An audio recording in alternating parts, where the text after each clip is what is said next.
Okay, I think we are live. All right. How's everyone doing out there? If you guys can hear me, let me know in the chat if the sound is good, if the picture is good. Welcome to Duran Live 39. And who do I have with me today for this live stream? I've got two people, two geopolitical experts. Geopolitical gurus. All right, loud and clear from Phoenix FP40. Thank you, Phoenix FP40. Good to have you here on this chat. And I have in Moscow the man, the myth, the legend, Mr. Peter Lavelle, host of RT's Crosstalk. Peter, say hello to everybody. How are you doing today? Very well. This is a very cold, chilly Wednesday. We've had kind of a cold break here. Dogs don't like it. I don't like it. And you can't decide to wear a short sleeve or a long sleeve shirt. So it's difficult. All right. Thank you, Peter. Let's see. We have FKH from Duran. Hello, FKH. Hello, Tweety Bird. From Tennessee, Alfonso. Miguel says picture medium. Okay. Some people say good. Some people say medium. Julius. Hello from UK. Terry from Canada. From Raleigh, Virginia. From Hampshire, UK. Jonathan, holy crap, from Texas. My third dose of Duran. Yeah, we put up 2 videos and now we're going live. So this is a triple dose from Nigel in the UK. How you doing, Nigel? From Mohammed in Bristol, UK. Hello, Mohammed. Catherine, how you doing? From Sydney. Let's see, Ola from Lagos. And we have in the UK, the Oracle of London, Mr. Alexander Mercouris. Alexander, how you doing? I'm doing very well. Here the weather's actually got much brighter. It's hotter. My dogs, though, are feeling the heat rather badly because they're rather shaggy, long-haired dogs. And I don't particularly like to shave them or cut their hair because if I do, they don't terribly like it much. But at the same, as a result, they're suffering, but a little. But not. There we go. Was that Michigan over there? Or? That is Michigan. Here he is. Can you see him, guys? I can see his tail in the background over there. There we go. There's Michigan. There's Michigan. Right. There's little Michigan. There's little Michigan. There we go. Okay. Oh. Yeah. And Peter, we did a video a couple days ago, and Buddy stole the show. So I think Buddy's going to have to get maybe a 4th window down here. My 3 dogs are sleeping on the couch in front of me. They'll intervene at one point here. Okay. All right. Well, let's get going, guys. Let's see where else some people are joining us from. Rachel from Bulgaria. Hello, Rachel. Andreas from Calgary. Hello, Andreas. Let's see. We have Cherie from Cyprus. Hello, Cherie. How you doing? Let's see. From Zurich, from Somalia. Gaza, UK here. Lower Saxony, Germany. All right. Greetings from Canada. Chuck. All right, everybody. Let's get moving. Alexander. This is going to be a strange way to open up this live stream, but you said that the EU is financially attacking Switzerland. What is going on? Well, absolutely. I mean, there's an absolute policy of suffocating Switzerland by increasing basically sanctions. What the EU is currently doing is they're going through each of the agreements that the EU has with Switzerland. And when each of these agreements comes up for renewal, these are economic and trade agreements, I should say, they just refuse to renew them. And the reason is that the EU is trying to get Switzerland to agree to an all-embracing agreement with the EU, which will in effect import substantial elements of European Union law into Switzerland on such things as labor rights, on commercial things, energy, and of course standards. I mean, in other words, the sort of standards of particular products, and all of which will then be administered by the European Court of Justice in Strasbourg. In Luxembourg. So we're moving steadily towards a kind of economic war between the EU and Switzerland. It has not been covered very extensively. You sort of see the odd article about it appearing in 1 or 2 places. But what I sent to you this morning the longest article that I've seen about it was by Ambrose Evans Pritchard in the Daily Telegraph, and I've copied it. And I mean, it's pretty brutal stuff. It's really a straightforward case of economic imperialism, because Switzerland doesn't want to be a member of the EU. It would be contrary to Switzerland's conception of its own neutrality for it to join an economic bloc by the EU. Switzerland takes its independence and its neutrality so seriously that it's not even a member of the United Nations, or at least that was the last I heard. So they don't want to be a member of the EU. They don't want the EU deciding their laws and their regulations for them. But they're facing, as I said, this economic strangulation if they don't agree. And of course, Switzerland is completely surrounded by EU territory, which means that it's very, very vulnerable to this kind of economic pressure. And democratic attitudes within Switzerland are completely dismissed by the EU. The will of the people is completely dismissed. Well, indeed. It just is, you know, it is a David and Goliath. I mean, it is brutal. And you know what, as I send out to you guys on WhatsApp, it's very banal too, because it's really thuggish. Yeah. Okay. And there's no even attempt at reciprocity. It is do it our way or no way. It's really brutal. And a country that has a very high standard of living, they've done it themselves. All this ridiculous regulation that the EU wants to force upon them will slow down their economy and destroy their sovereignty. That's what the EU wants to do. They want to destroy the sovereignty of Switzerland and make it and force it actually not making it a de facto part of the EU without any voting rights. It's even more undemocratic. Indeed, so. And of course, the thing to remember about Switzerland, it's a very, very democratic country. Super democratic. A lot of decisions in Switzerland are made through mechanisms of direct democracy, which is very rare. In other words, people vote for them in referendums. They do all kinds of situations where people, Swiss citizens, are themselves directly consulted and have a vote in decisions that are made about them. So, of course, this is very offensive because it's stripping away that long and very deep-seated tradition of Swiss democracy, which has existed for centuries, but which is obviously not something that the EU really is concerned about very much. Now, can I just say one other thing about this before we move on to other subjects, which is that for me, being here in Britain, this sort of behavior by the EU is so completely at odds with what the pro-EU Remainers say about the EU that it's really actually frankly shocking. I mean, it's grotesque. I mean, they talk about the EU as this embodiment of democracy and freedom and human rights and civil conduct, and of course liberal democracy is what they now refer to. And yet, you know, you see the actual reality in its relationship with a Western country. Switzerland is a Western country. So, you know, you people will no doubt say, some people will no doubt say, well, what they did in Ukraine was wrong, but Ukraine isn't really a democracy. It was never a very functional democracy. It was always a dysfunctional sort of country. You can't say that about Switzerland. And yet the EU is coming after them. Yeah. Peter, what did you make of the 4 new people now in charge of the European Union? I didn't get to finish the video you guys made on it. That's exactly what I was watching. Yeah, Christine Lagarde. Oh yeah, well, geez. I mean, Ursula now we have the criminal banker. Oh, great. Okay. Yeah. You know, this is.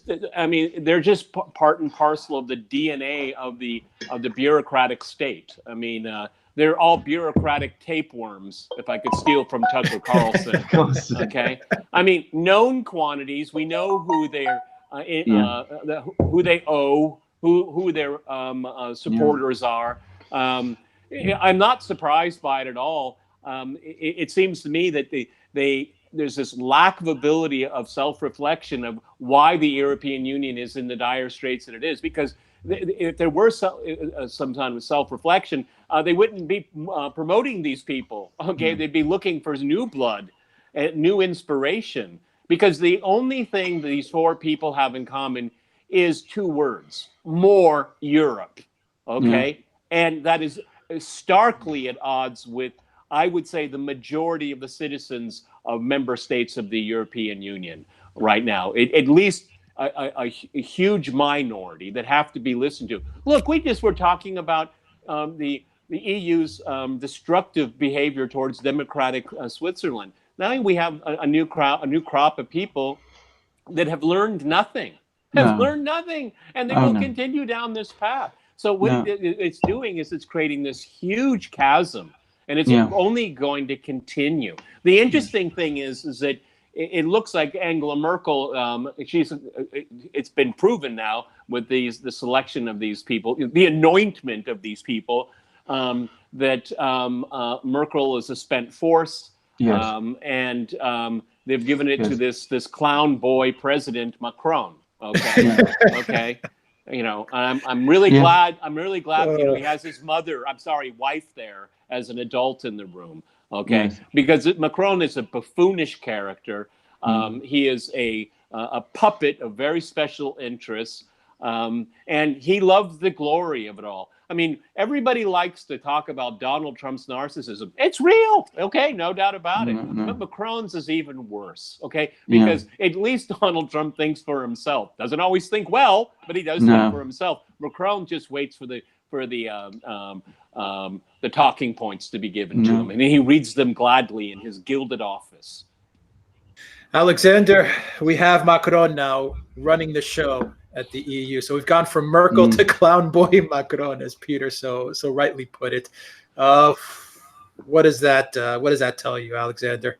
Well, what Peter put it very well. What's happening is that instead of them adjusting and moderating their behavior in response to the increasing challenges that the EU project is coming under, the EU elite is doubling down, and it's gone from someone who was Angela Merkel, who pursued EU integration, but without, I think, a huge amount of ideological conviction behind it, because Merkel was always something of an opportunist, in my opinion, and a person who basically was there because she wanted to be chancellor. Yeah, and I think there was a great dosage of pragmatism with a few gaffes, like, you know, opening the doors to immigrants. But I mean, she was essentially a pragmatic person, exactly, and a true integrationist, a true saw herself as European first. I remember that time when she moved the German flag out of the way. I mean, you know, these kind of things here. But she's an integrationist but pragmatic. Macron is not. He is an ideologue. He is an ideological hardliner. I mean, he is obviously someone who is very attuned to what the elite wants, the EU elite wants, but he also believes in it. I mean, he believes in what he is doing. And that makes him, in my opinion, a very, very dangerous man to watch, even though I agree with Peter. I don't think he's too bright either. So he will eventually, these sort of people, what they always do is they accelerate what I suspect is now an inevitable collapse. But the coming of that collapse, though it will be accelerated, is still some way off. And we're going to have some very, very tough times in between.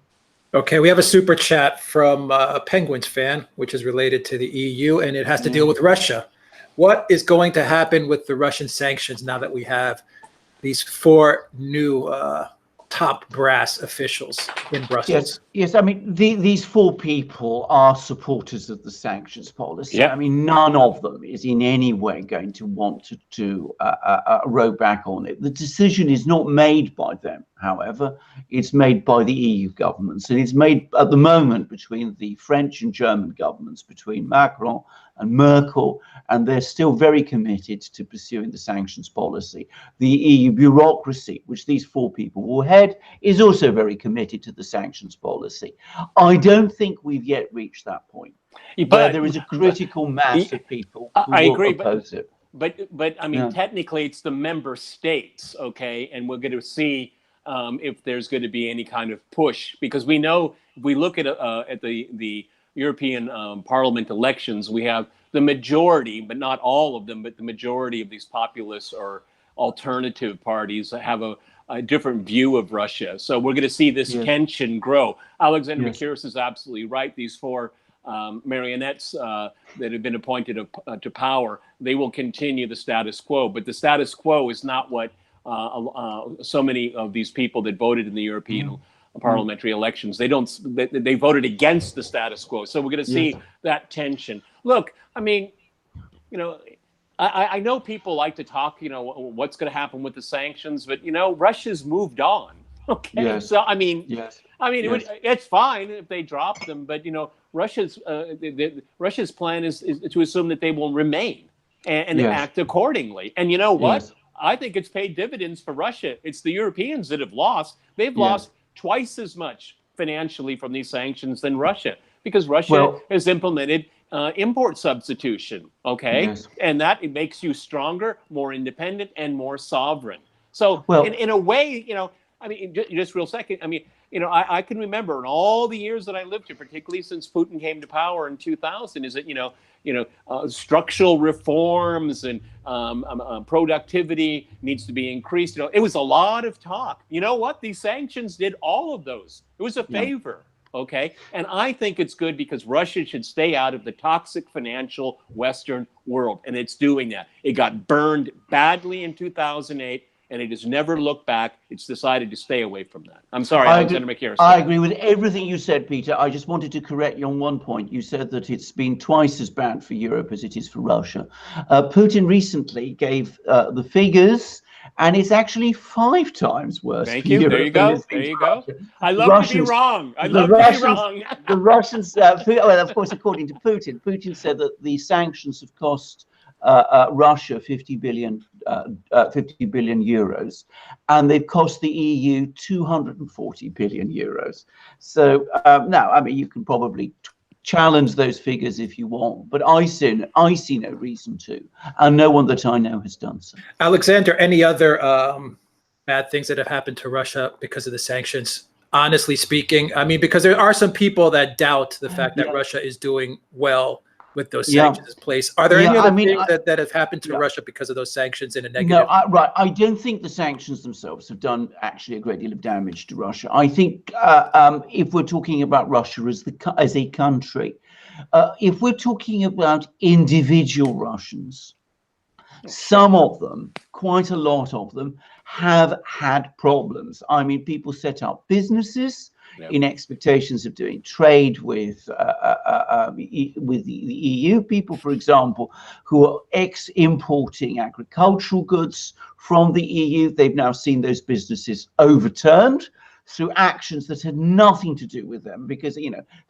things completely beyond their control. So there have been individual Russians who have suffered because of this, because, as I said, this has been their own, because this is the way their businesses work.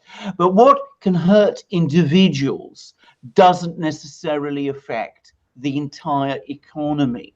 What Russia has been engaged in since 2012, had 2012 being 2 years before the sanctions were imposed, is a redirection of its economy away from consumption towards investment. Now, that has meant reining back, holding back on consumption growth. It has meant bringing down inflation from the 10 plus. It was always in double digits. And it was awful. Right, awful. Right the way, going all the way back to 1991, it was in double digits in every year up to 2012, except the crisis year of 2009, where it was just below 10%. It was bringing down inflation to single figures and then to this figure of 4%. And that has required very high interest rates over this period. I mean, interest rates, real interest rates in Russia have been around 5%. 5%. In the United States, across the West, you have negative interest rates. If you keep interest rates, real interest rates, at over 5% for so long, you will get a reduction in economic growth. Now, I've explained this so many times. This is basic macroeconomics. Now, what is happening is that gradually that inflation rate is becoming consolidated around this figure of 4% per annum, which is still high by international standards, but very low by Russian standards. And this year, I think it might fall well below that 4%, because I think the monetary policy of the central bank, the interest rates, have been too high. Too conservative. But the effect of this, of these very high interest rates, is lower economic growth, and despite a steady rise in real wages, wages in Russia have been growing steadily faster than inflation. So real wages are rising because of the very high interest costs on loans. That means that real incomes have been falling. Now, they actually rose slightly, contrary to what many people think, in 2018. But at the end of 2018, the central bank, mistakenly, in my opinion, increased interest rates again. There was a VAT increase at the start of this year to provide funding for infrastructure spending, and that has hit real incomes again. But as I said, we will come soon, fairly soon, to the end of this process. I mean, it is within sight now. And at that point, we will see both economic growth rise and real incomes rise as the inflation is consolidated below 4% and comes under control. It is the diametric policy of economic policy in the West. It's been completely different, and that's one reason, I think, why it is so misunderstood. It has nothing to do with the sanctions. Exactly. Okay. No, and just to finish up on the sanctions here, the average Russian has no idea what sanctions are, and it doesn't it doesn't impact their life at all. Now, if you're a frequent traveler, yes, you may notice the difference, but for the average person on an everyday basis, sanctions? What sanctions? Okay, Peter, we have a question from Michael Julian, Alex, Peter, and Alexander. As a Canadian, I would like to know what you think Russia should do about Banderistan, Canada, in order to downgrade and contain from interference against Russian interests. Peter, I want to broaden this out a bit.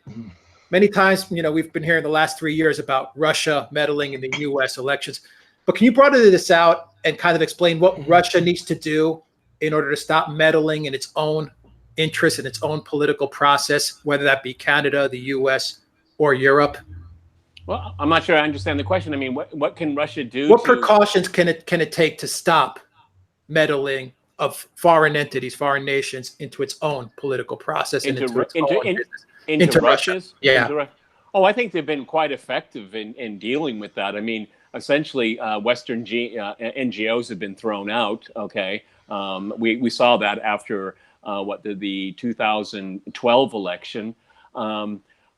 You mean Russians, like Soros-funded NGOs? Yeah, exactly. And the Russians know exactly what these people are doing. I mean, they know who's being given money. They know what's called the systemic opposition. What people are on Western payrolls. They know who these people are.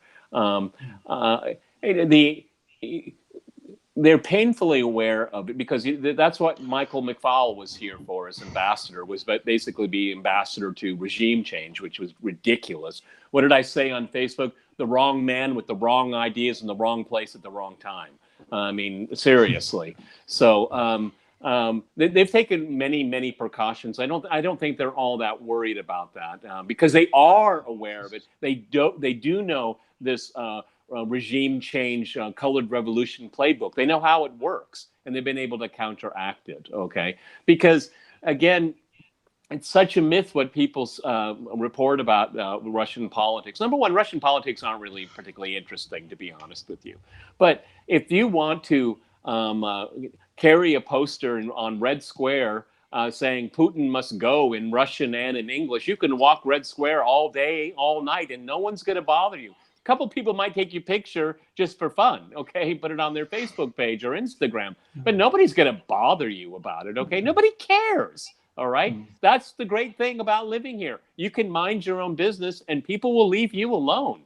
There's no political correctness. You don't have to say, you don't have to repeat meaningless phrases. All right. There's not too much small talk here. That's one of the reasons why I like living here. So Russia is well prepared for this. They know how outside forces want to undermine it. Of course they do. Okay. And of course they're monitoring it. Okay. We live in the surveillance age. So they have a good eye. They're not going to be caught unprepared.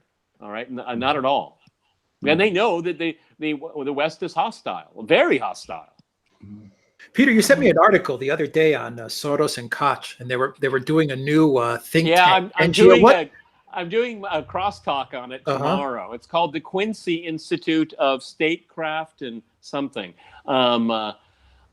It's very, very interesting. It's very controversial because Soros and Charles Koch of the Koch brothers are, I think, collectively, I may be wrong, but collectively they put in $500,000 or maybe $500,000 each. And a number of people from a number of progressives, a number of conservatives, I'm sure it's a nice paycheck, so they're going to be joining in. It's very, very odd because the Koch brothers and Soros have all, through their careers, been involved in regime change and undermining regimes they don't like, paying of NGOs to commit political action. So it's kind of odd that these two people that have this track record want to come in and create essentially an anti-war, pro-peace think tank. And basically, I think, if I remember correctly, it is to end needless wars. And make sure they don't start. I mean, it's really, something all of us would be agreed to, but it's because the principles involved in it, you have to kind of roll your shoulders there and say, but you guys did this and you did that and you paid that, and it's kind of interesting. I'm doing a crosstalk on it tomorrow because I think it's quite fascinating. Because in principle, why not? But I mean, is this a poison chalice from the beginning? I mean, because these guys have a road record that I wouldn't be proud of, and I actually attack. So this is going to be very interesting. I mean, they'll have no shortage of money, and of course, money attracts talent, and we'll see what kind of balance they have, and we'll see what kind of test it'll be. The interesting thing is that the timing of it here is that this may be a Trojan horse, as it were, to get Trump's ear, because it's patently obvious that Trump is listening to other people now. Hello, Tucker Carlson. Okay. Hello, Pat Buchanan, or Rand Paul. And so maybe they want to get on the act. So could it be a Trojan horse where they can actually get the ear of the president by saying some things but meaning something else? I mean, a healthy amount of cynicism should be applied here. Okay. But in principle, I'm going to give it a hearing and see what they do. Yeah, upside down world, Alexander, when Soros creates an anti-war. I have to say, it is so upside down looking at the two principles that I don't believe it. I am sure that this is a Trojan horse of some kind, that this is an attempt by Soros and Koch, who've never shown any desire to sort of avoid interfering in things up to now. I'm sure that this is some sort of attempt by both of them to infiltrate the anti-war movement. I'm sorry that sounds a little conspiratorial, but I don't think, given the history of these two individuals, it could possibly be anything else. Okay, let's get to some super chats. Alexander from Penguins fan, update on Nord Stream 2. Denmark is not allowing it. What's going on? I think that, well, the last I've heard, by the way, is that it's now over, I think it's 65% completed. Denmark will either agree to it or it will avoid Denmark. I mean, it's not, the Danes have no veto on this thing, and the Germans are committed to it. I've been listening to Russian reports. it doesn't seem as if this is even significantly slowing Nord Stream 2 down. The anticipated completion date is still by the end of this year. I predict that the Danes, despite the fact that they clearly don't like it, will eventually come round. But if they don't, as I said, the Russians and the Germans will simply find a way around. Okay, Peter, super chat from Michael, Norwegian National Conservative. Will Russia try to decrease their inflation, even if it makes the ruble stronger and affects Russia's exports in a bad way? I think they're actually quite happy with the value of the ruble right now. And as Alexander Makiris meticulously explained to us, the level of inflation, they can live with that right now. It's hard to convey to people that didn't live here. It's hard to convey to people that have never lived in a high inflation environment. I did for a long time, and it is so frustrating. It's so frustrating because you see your disposable income just slip through your fingers month by month. That hasn't happened for a while right now. And people are getting used to it and like it. The only problem is it's really hard to try to get a pay raise because they'll say, well, the inflation's low. I mean, your spending power is not being eroded. It's hard getting a raise in Russia today. Before, they would have to print money and throw it all around, which of course would be inflationary. So you have the illusion of money in your pocket, but the prices kept going up. So I think right now, even though I am in agreement with Alexander Makiris, that they have a very, very conservative monetary policy here, but I would err on the side of being conservative. Look, I'm not refurbishing. I'm actually putting a new apartment together, and Sberbank, the main bank here, they are so rigid with their rules that you have to go through a lot of paperwork sometimes to move money around. That's how conservative they are, because they don't want the financial system to be abused for drugs, for gun running, all kinds of illegal activity. They are like hawks on this. So it's a bit difficult, but it's safe. I mean, it's a safe bank to put your money in. Okay. So to answer the question, I think they're pretty much happy with their monetary policy right now. And I don't see any real changes in the cards. No, I have to say I agree with Peter. I don't see any change in the cards. I think the central bank guidance, which actually came out today, I should say I'm one of these people who actually follows what central bank is. Such a nerd. Which is deeply nerdish, deeply nerdish behavior. But anyway, I mean, I do for what it's worth.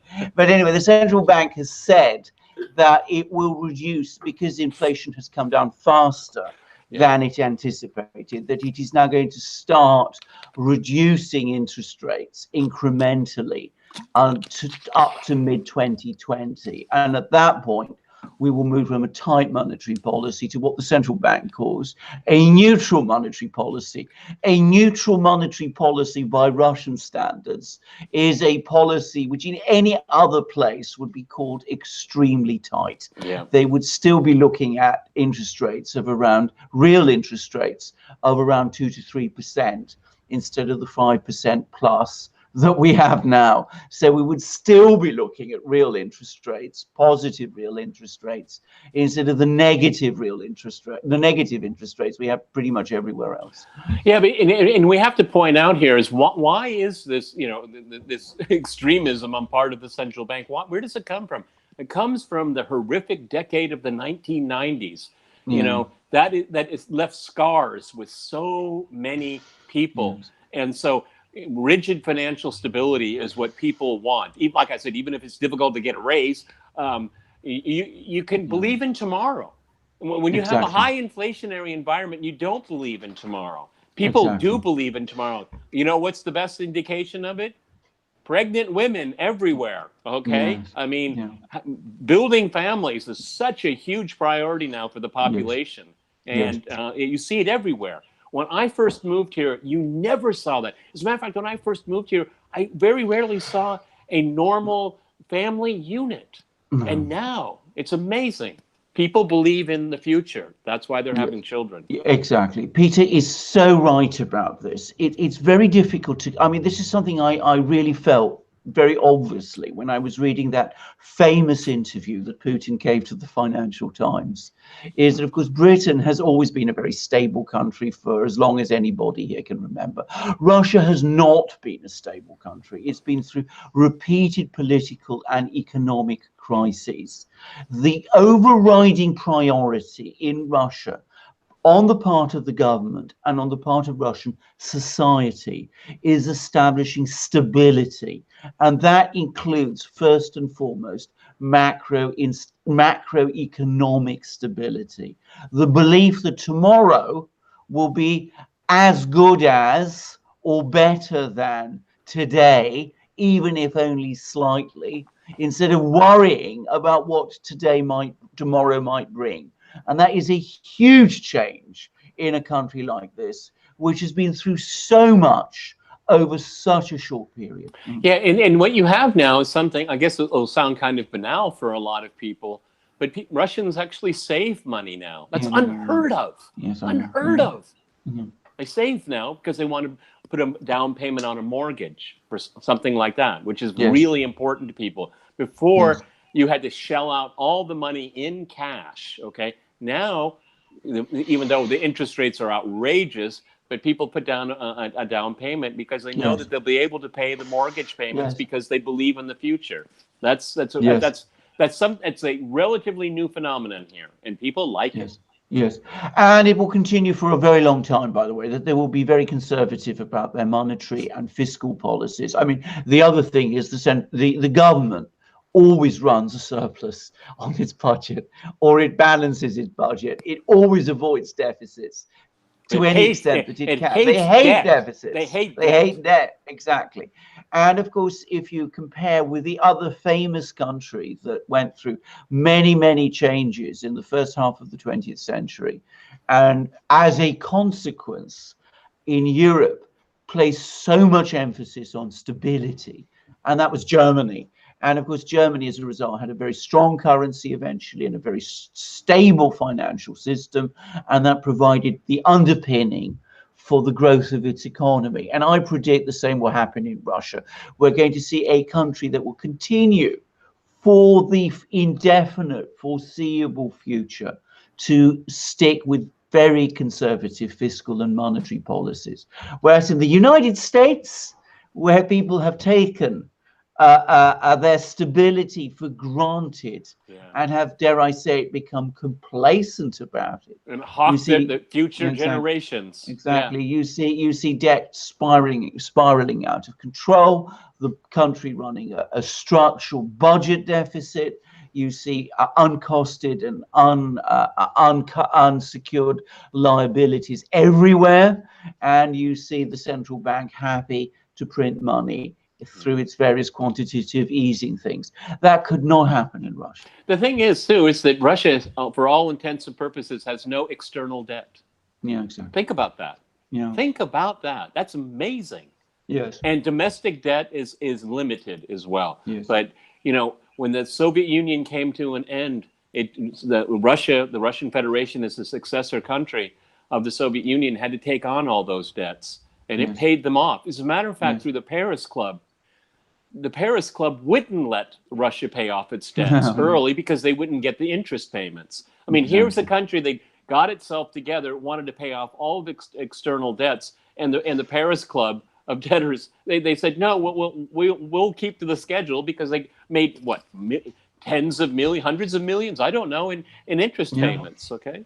Yeah, good point. And from Peter Rezak in the chat, people believing in the future, that is why they are having children. Absolutely right, Peter. And from Goberwala, Putin equals stability. So really good point. And you see that in Greece, by the way, Peter Alexander, that when people believe in the future, they have families. Exactly. In Greece, you have the exact reverse. And you have seen the family structure and marriage collapse in Greece because they don't believe in the future. So you see the reverse. Let me just bring up a quick point here, is that, you know, there's a misperception about how people think of how Russians think about politics. Russians don't want to think about politics. They're not particularly interested in it. They're interested in results and stability. That's what they want.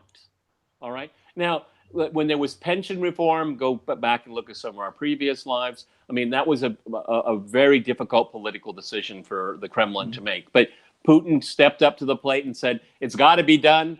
Okay, I'm going to take a hit by public opinion polls. He got hit. I mean, went from the 80s, the mid 80s to the mid 60s. What Western leader has that? And he took the political hit. Okay, it was anytime you do pension reform, it's unpopular. By definition, it's unpopular. Yeah. All right, and it's been done. And people still bicker about it. But as far as like raging political debate, like you see in the UK and the United States, it's not here because people they want to get on with their lives.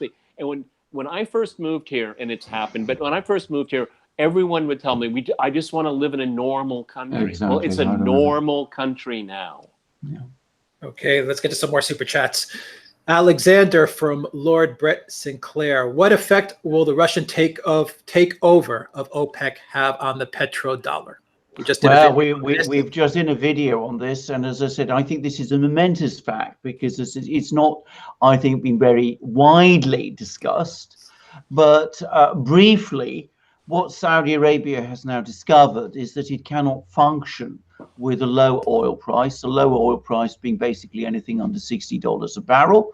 Russia can now has adjusted to the point where it could run a budget surplus with an oil price of $40 a barrel and could quite easily get by with an even lower oil price than that.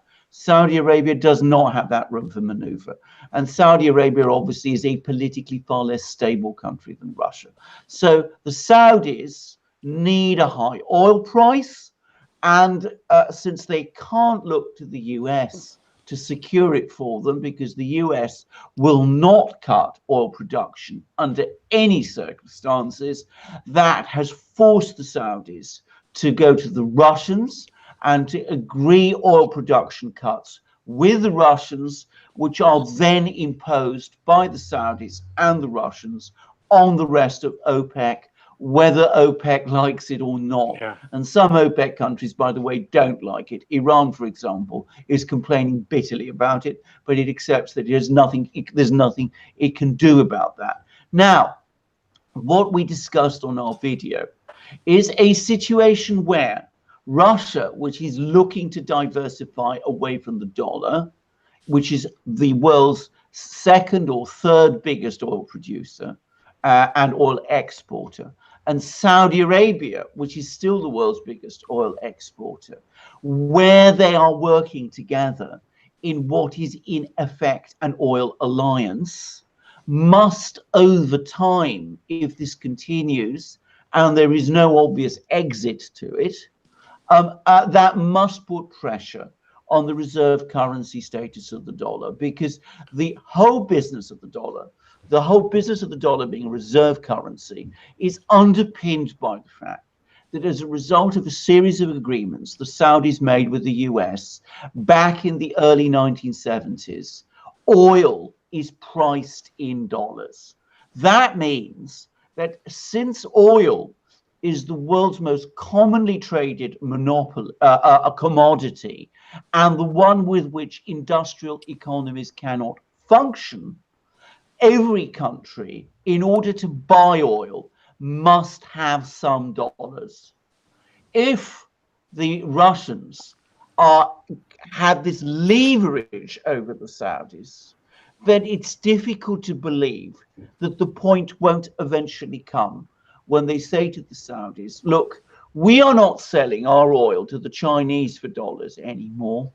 We think you should diversify out of dollars also, at which point the Saudis may have to agree, at which point the petrodollar is dead, at which point the reserve currency status of the dollar comes under enormous existential threat. And so that's the sequence.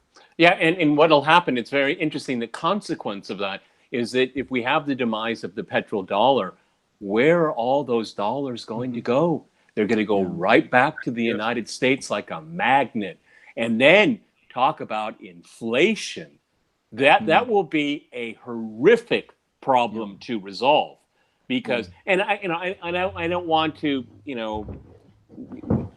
be overexcited about this. I mean, it's not going to happen fast, but there will be kind of a tipping point, and then we'll have an indication of where it's going to go. It's not going to happen a day or a week or even a year, but if the trend continues, then and on top of it, we have seen how the Trump administration uses the dollar as a political weapon.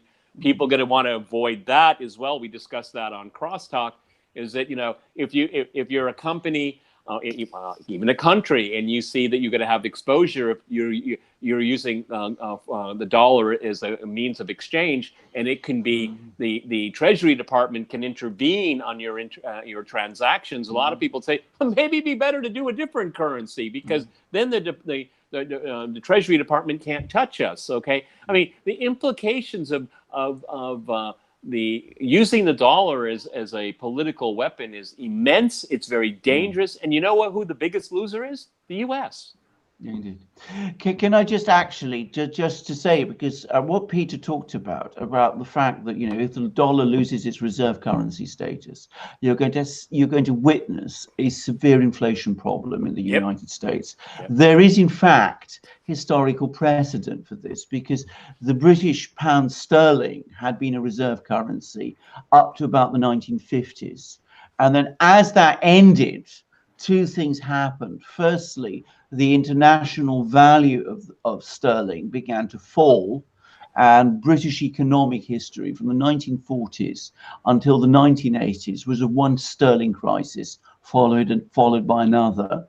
And the second thing is that Britain, throughout the 50s and 60s and 70s, had much higher inflation than its international competitors. I mean, I lived through all of that, and I know how incredibly demoralizing and eroding of the economy, the British economy, that was.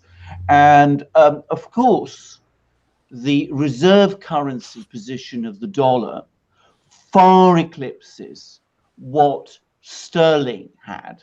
I mean, sterling was always, as a reserve currency, to a great extent, it was underpinned by gold. So the dollar being a fiat currency, and with the economies, the world economy being so much more developed, you have far more dollars circulating than you ever had pounds. And that is going to, I predict, create many, many problems in the United States. It's very interesting. A lot of people don't know, or weren't old enough to know, that the UK had to go to the IMF for a bailout. Absolutely. Remember that? Yeah. No, I lived through it. I remember it. I remember it vividly. I mean, it was the thing that set the scene for Margaret Thatcher. Exactly. I mean, it burnt everybody's consciousness. I remember the British Chancellor, the finance minister, in the middle of this massive sterling crisis, having to turn back from the airport to go back to the Treasury. He was due to go to an economic summit meeting somewhere or other. It was Dennis Healey, and he had to turn back to the airport to go to the Treasury because he had to deal with this enormous sterling crisis which was underway. And then they had to seek this massive bailout from the IMF. And as I said, that paved the way for Margaret Thatcher. Guys, the U.S., and I want your thoughts on this. The U.S. is not going to let go of the petrodollar so easily. Do you think? Oh, no, of course. Yeah, I mean, it's actually a pretty scary proposition to think that, you know, the U.S. is not going to fight an all-out war, which it has done with Iraq, with Libya. Many people say with Iran, because they wanted to move away from the petrodollar. I mean, if something like this does play out over time, are we looking at a very large and very dangerous conflict? Well, of course we are, but you know what? It'll just accelerate the problem. That's exactly what. I mean, it's a damned if you do, damned if you don't situation. I mean, if there is a use of military force to protect the petrodollar, the end result will be the destruction of the petrodollar. So, I mean, these people never think about the law of unintended consequences. Okay, you can't unless you want to. Invade and occupy and essentially tear up the international order. There's no way to save the petrodollar as we see the trends right now. All right. I mean, so the best thing you could do to slow the influence and the value of the petrodollar is not to go to war. Okay. All right. Super chat from Penguins fan. Peter, saw the news that Russia is giving Iran S-400s. Is it true? Alexander McKeers, do you know about that? I mean, I know No, they've been talking about it for ages, and Yes, it's never moved through. No, it's not true. I mean, there is no agreement that for Russia to give the S-400 to Iran. They've supplied the S-300 to Iran. Now, if you go to the internet, you will find lots and lots of rumors and stories, none of them confirmed, Fake that news. the Russians are quietly going around and, you know, are providing advice and technical assistance to Iran. I am perfectly willing to believe that. But I would say that's not being confirmed by anyone. But I think for them to provide S-400s to Iran at this time, that would be a huge escalation on Russia's part. And the S-300s are just fine for Iran's security needs. I think that, you know, the Russians will, first of all, they don't really, they don't peddle these things like candy around the world. They don't, okay? They're very careful about end user. All right. Yes. And it's very lucrative for them when they do have a sale. And I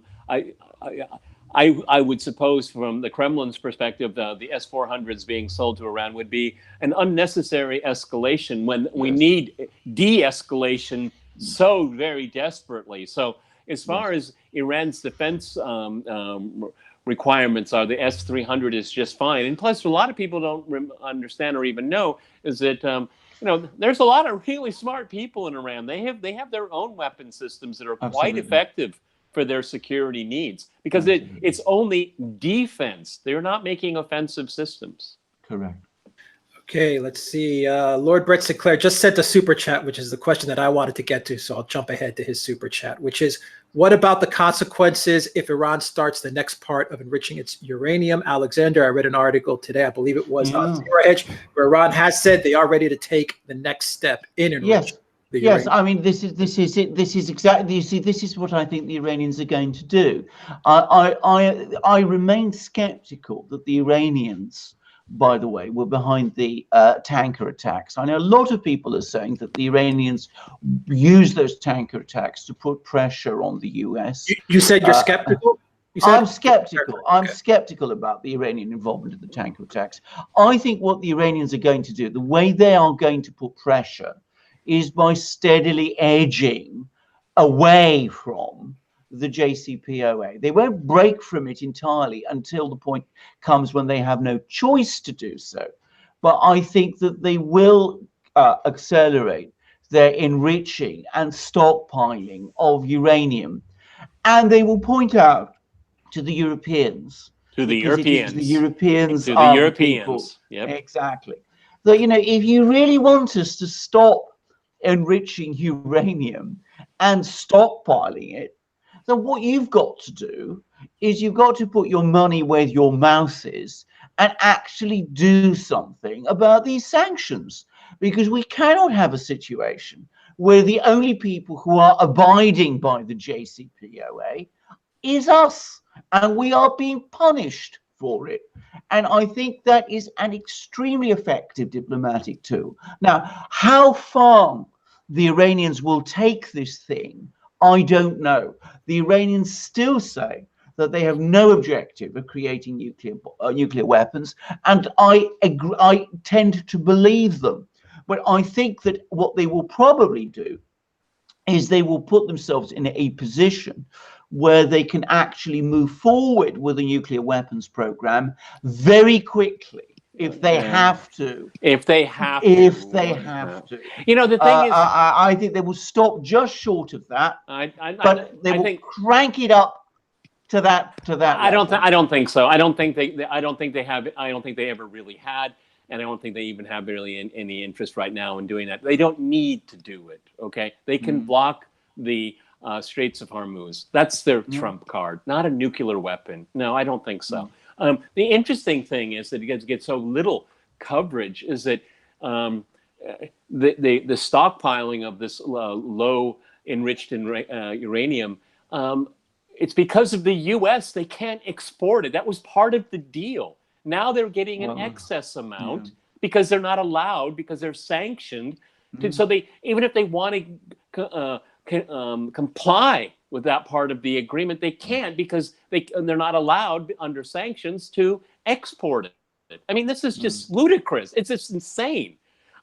So I don't think. I think there may be those that would cite the fact that they may use the a literal nuclear option. I just don't see it in the cards here. Okay, because if attacked, Iran can cause chaos on an unbelievable scale all through the Middle East. Okay, a nuclear weapon isn't going to save them at all. Okay, and we've seen, and we've talked about this ad nauseum, is that they have asymmetrical means to really drive the Trump administration, the Pompeos and the Boltons, nuts, because it's always going to be, and Alexander Christopher and I did a video on this, is that, Trump is going to have to face that 10-minute moment again and again and again, because they know that he doesn't want to go to war. He knows, and I sent out this article by email, fresh evidence of Trump's base being against war. Trump, I'm sure, is aware of it. So the Iranians have a pretty good plan moving forward. And I'll finish off by saying, as far as Iran is concerned, it is already at war with the U.S. Okay? We haven't reached the military stage, but these sanctions are an act of war, and Iran is acting accordingly. Can you guys expand on that a little bit, Peter, Alexander, when you mean that Iran has can really create a lot of chaos for the U.S.? Because all we hear, especially in the establishment mainstream media, is what the U.S. can do to Iran. What are some of these things that? Go ahead, Alexander Kirst. Yes, I mean, this is a very good question. Specific things that they can do outside of the Strait of Hormuz, which we also hear. Can you spell Iraq? Yeah. Well, indeed. I mean, I think first of all there is the question of the Straits of Hormuz, and if you look at the Iranian military, or at least its navy, it does seem to be very structured now around blockading the Straits of Hormuz. The Iranians have invested very heavily in building up a significant submarine force, for example. There are no other Persian Gulf states with significant submarine forces. And as I understand it, the navigable parts of the Straits of Hormuz are quite small. So what you would do, presumably, is you would sink some ships in the Straits of Hormuz that would blockade the Straits of Hormuz. You would create a threat there. Insurance companies would go nuts. Would go nuts, and they would stop tankers passing through that area, and that would stop oil deliveries through the Straits of Hormuz. Now, the other thing you could do, and the Iranians have long-range missiles now, is you could target oil facilities. This is, of course, always assuming we're into a shooting war situation, but they could target the oil facilities in Saudi Arabia and along the Gulf. Now, some of these are very vulnerable, and there's one in particular which is apparently extremely important for the refining and supply of oil. And of course, if that happened, again, we would see the oil supply situation around the world go into deep crisis. And the other thing that the Iranians have, the other part of their toolkit, is that they have many, many people across the Middle East, especially obviously Shia Muslim people who identify strongly with Iran, but in places like Iraq, in Syria, Lebanon, who would no doubt, if there was a conflict with Iran, feel that this is also an attack on themselves. The Iranians would then activate them, and these people would then attack US military facilities in places like Iraq, where they would be extremely vulnerable, given that Iraq is now a majority Shia country, but even, I suspect, in some other parts of the Middle East also, like conceivably also in the Persian Gulf, where there are quite a lot of Shia people there. And you could see Iran overtly come to the aid of Yemen, which would, of course, be another front that the Saudis would have to deal with. Yes. Now, I am pretty sure that the Iranians have game planned all of this and have been doing so for years. And they've got, by Middle East standards, a very sophisticated military. I don't want to compare it to the US military. I mean, you know, one mustn't make those sort of comparisons. But by Middle East standards, it's a sophisticated military.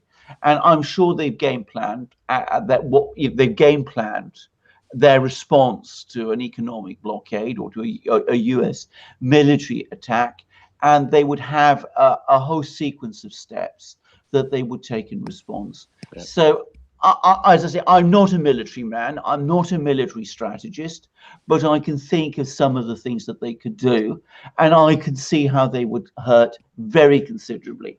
The other thing I would say is that Peter may have read this also. There was a very interesting article about a week ago in the American Conservative by an American official who spoke of war games. These are not, I should say, military exercises. I mean, game planning scenarios, right? Scenarios that happened within the Pentagon. I mean, there is a specific type of war game which is played out inside rooms, and you know, people imagine themselves on different sides about what the Iranians could do if there was a war.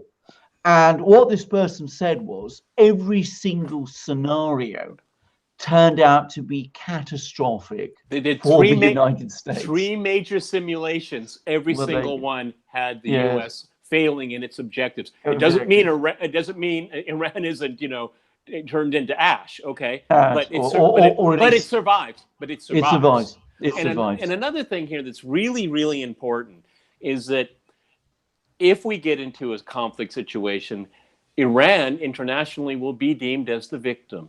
Okay, there is no coalition of the willing here at all. Okay, and so it would be perceived as just thuggery and frankly imperialistic. Exactly so. Okay, Alexander, a super chat along the lines of this topic from Penguins fan. Can you give an update on what's going on in Idlib and in Syria? Well, indeed, that's a very good question, because I think what has happened is that the Russians were moving forward and the Syrians were moving forward to sorting out Idlib situation. And then what has now happened is that it's all been caught up with the bigger crisis in the Gulf and with the United States. What I do know is this, that the Russians and the Turks are now in deep discussions. Putin met with Erdogan briefly at the G20 summit. And I understand that the Russian and Turkish chiefs of staff are also meeting. I think what the Russians have decided is that from their point of view, Idlib needs to be sorted. I don't think there's any doubt about that. But I think that they would rather achieve it diplomatically if they can. And I think that they now see that with Turkey's position weakening and with Turkey's commitment to the jihadi groups in Idlib also weakening, it might be easier to broker an agreement with the Turks than it looked likely to be the case a few months ago. So what I suspect is going to happen is that we will see steady incremental movement of more and more Russian troops, military police and people like that, into Idlib. There's been quite a lot of bombing of jihadi positions by the Russian Air Force recently, which hasn't been widely published. And I think that they will be looking to agree with the Turks every single step. Right. Essentially, the bottom line is let Erdogan leave without losing face. Exactly. I think that's really what he gets down. Exactly. Okay, we have a super chat from Rainy Steps. In Canada, they are creating the opposite future. I think, Peter, that's in reference to what's going on in Canada. So thank you, Rainy Steps, for that super chat. And Peter from Michael Solheim. Will Russia be in good hands when Putin is gone? We always get these questions. It's a great question. Look, it's a great question, and people are worried, Peter. People are worried because Putin, like Goberwala said, Putin equals stability. I think, you know, I'll just give the short version here because we've done it so many times. Is that I think that the successor is obviously out there, might already have been identified, or successors. I'd like to stress that. Maybe 2 or 3, 4 people, 5 people have been identified. And I think that my personal opinion is, and it's only my personal opinion, is that Putin will anoint them and say, all right, go out and get the votes, see who wins. But it will be a competent person. Putin is not going to leave office without someone that he believes that is a competent person to run the country and represent Russia on the world stage. So I feel perfectly confident that that person is, or persons are being identified and being prepared, possibly. So I'm not so worried about that. And it'll be very difficult because so many of us have gotten to know and live with Vladimir Putin for so long. But the transition will be smooth because that's what everyone wants. See, again, I mentioned the 1990s earlier in our chat, and that's something that no one wants to go back to because everyone was a loser. And so we don't need chaos. It will be orderly and it will be representative of the people's will. Yes. Can I just make, first of all, I should say I agree completely with what Peter has said. And I think Peter, obviously, because he lives in Russia and has contacts with Russians in a way I don't, has an understanding of these things. But I would also say that I think in around 2020, 2021, we will see the first steps, which will start to make things a little clearer. What I predict is going to happen is that at some point around 2021, we will see a major government reshuffle.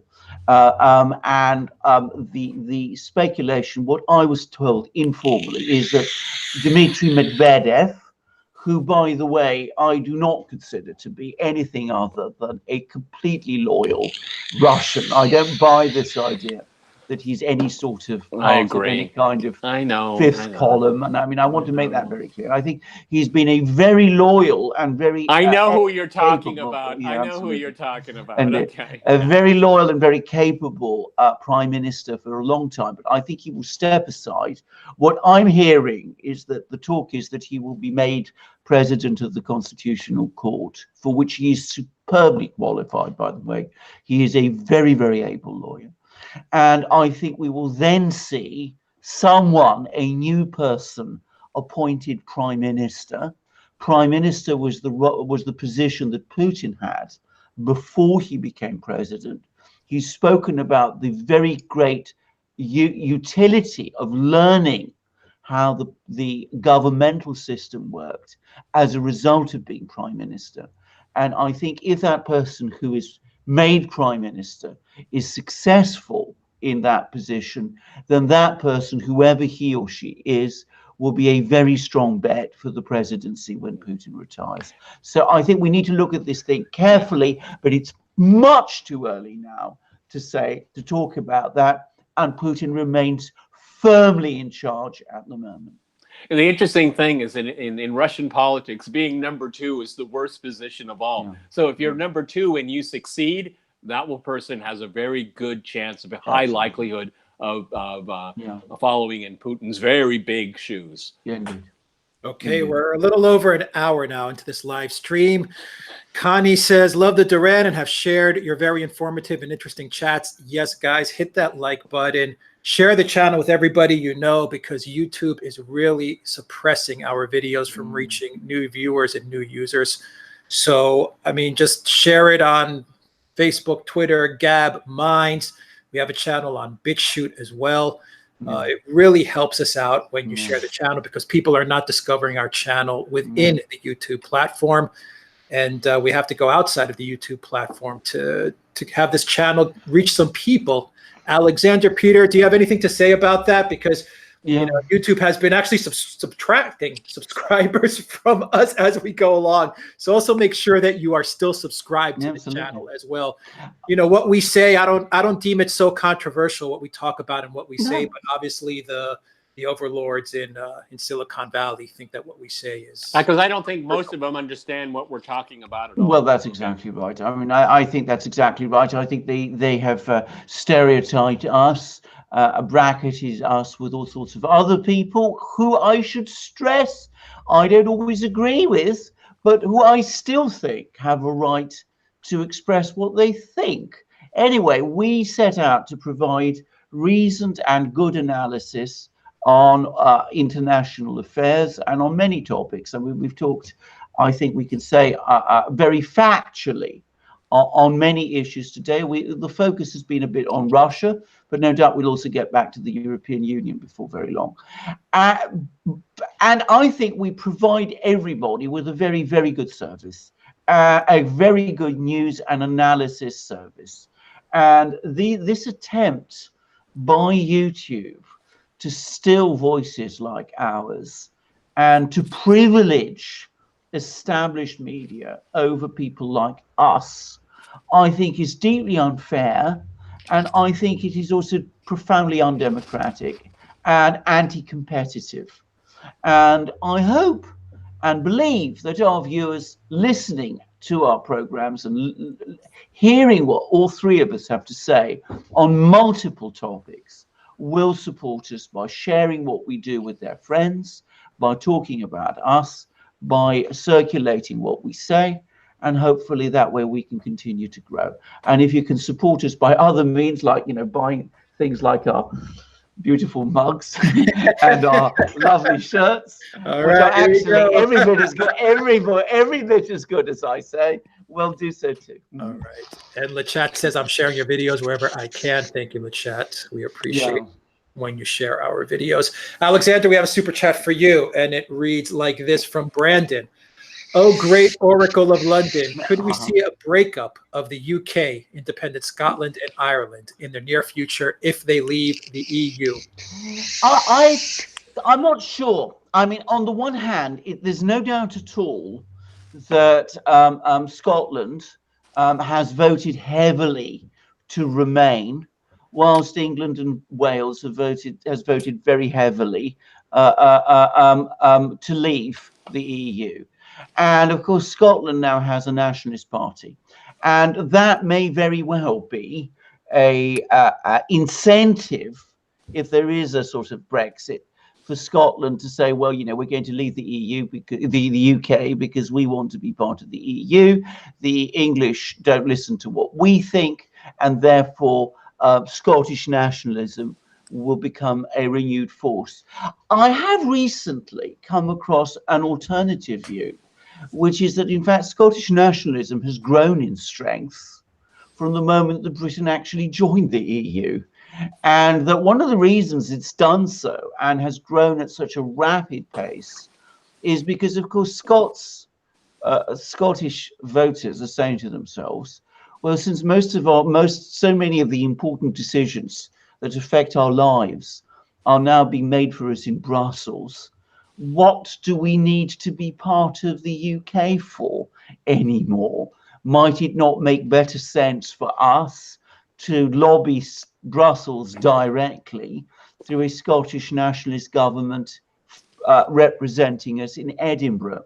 Now, I'm not saying that people express it or think about it in exactly that kind of way. That's a rather more sophisticated way of explaining it. But I think that there may be something in that argument, and there may be some of that thinking, in which case, you know, it might be that Britain exiting the EU with Scotland, because to be very clear, it would take a while for Scotland to leave, to quit the UK and then join the EU if that's what it wanted to do.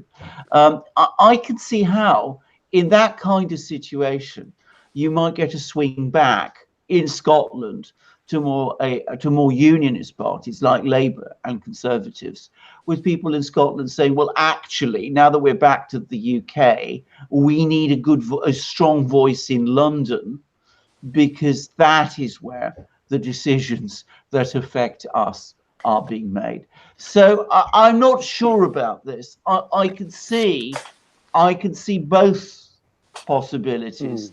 And if I have to be frank, I think of the two, I actually slightly lean more towards the possibility that quitting the EU will strengthen the union rather than weaken it. Northern Ireland is a completely different situation. I've recently been to Northern Ireland. My own personal view about Northern Ireland, having recently been there, is that it's going to quit the UK before very long anyway, regardless of what happens. The trend there is very strongly in favour of Irish nationalism. There are obviously many unionist people still, but I think that, as I said, the drift is clearly in that direction. And though it will take a while, 20 years perhaps, I think that is going to happen, whether Britain leaves the EU or stays. Yeah, and how many people in England give a hoot about Northern Ireland? Oh, they don't. I mean, this is something that I really want to make very clear to people who are not part of Britain and who don't really understand this. I mean, the Protestant community in Northern Ireland has this intense commitment to Britain, which is not reciprocated. People in England don't care about them, and in fact see them. I should say I don't like this attitude. Having been to Northern Ireland and met with these people, it upsets me actually. But most people in England actually have almost despised the Protestants of Northern Ireland. They think they're very strange and weird, and they almost despise them for their loyalty. It upsets me to hear people talking in that way, but I have heard them do so, and I think that's something which Protestant people in Northern Ireland don't understand, and perhaps should, because they're likable, they're good people, and of course they have their views and their very strongly held religious views in many cases, and they have a right to live their lives as they want to live them. But I think they will find that they are more comfortable with other Irish people on the island of Ireland than they are with the English, who don't think much about them, and when they do think about them, as I said, don't actually care for them very much. Okay, Peter, where is John Bolton? What is going on with John Bolton? Is he still in Mongolia? I hear. Just to say, Peter, I loved your video. I heard he's herding camels. Okay. And Pompeo's the water boy. Okay. Yeah. No, that's probably the most interesting question. I mean, when it comes to Washington gossip right now, certainly, if our third level of analysis, I've said so many times, is optics. Okay, and having Tucker Carlson in the DMZ with Trump and Bolton in somewhere on the plains of Mongolia, Trump is sending a very strong signal that he is in charge of his foreign policy. I think he's getting tired by his opponents saying that he's weak, he's indecisive, and please look at our DMZ video, because I was very pleased with it, and I usually don't say that. I have a very high bar, but I think that Trump has put Bolton on notice. I mean, Bolton has been humiliated. He's associated with 3 foreign policy failures from Trump's administration's perspective: Iran, Venezuela, and South Korea. And Trump doesn't like losing. And even though with his showmanship, and indeed it is his showmanship, he can create perceptions, but perceptions don't always turn into reality. And I think Trump has learned his lesson over the next 18 months, that if Bolton is going to get out of line, he's going to be exiled somewhere until he learns his lesson. I firmly believe that. I think Trump, that whole 10-minute thing, I think he saw his whole life in those 10 minutes. You know, it's like, oh my God, is this my destiny? And looking across the table with this guy that looks like a walrus, you know, he's the one that's going to write my political biography or obituary. So I think that, you know, we should take pause and caution that Trump is reevaluating his foreign policy, because it's not gotten him really anywhere. Irrespective of what he does, he wants to take troops out of Syria and he caves. These neocons around him are hell bent on going to war with Iran. It doesn't benefit Donald Trump, and he knows it. So, and of course the Guaido, I guess he's calling his mom, "Hey mom, can you pick me up? It's not working out down here. Okay.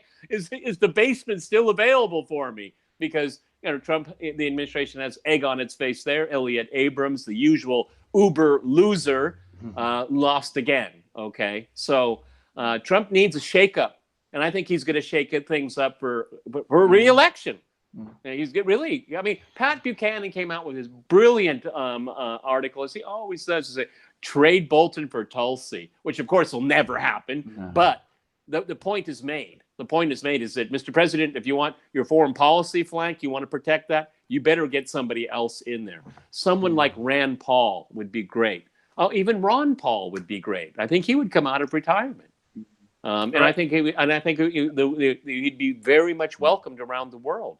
Very pragmatic. So I'm expecting a shift.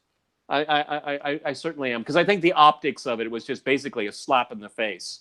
You know, you go herd the camels, and the guy that has good advice, Tucker Carlson, a TV talk show host like me, he's got the ear of the president. That's good news, guys. Okay, I think Bolton must have been absolutely furious, actually. But there we go.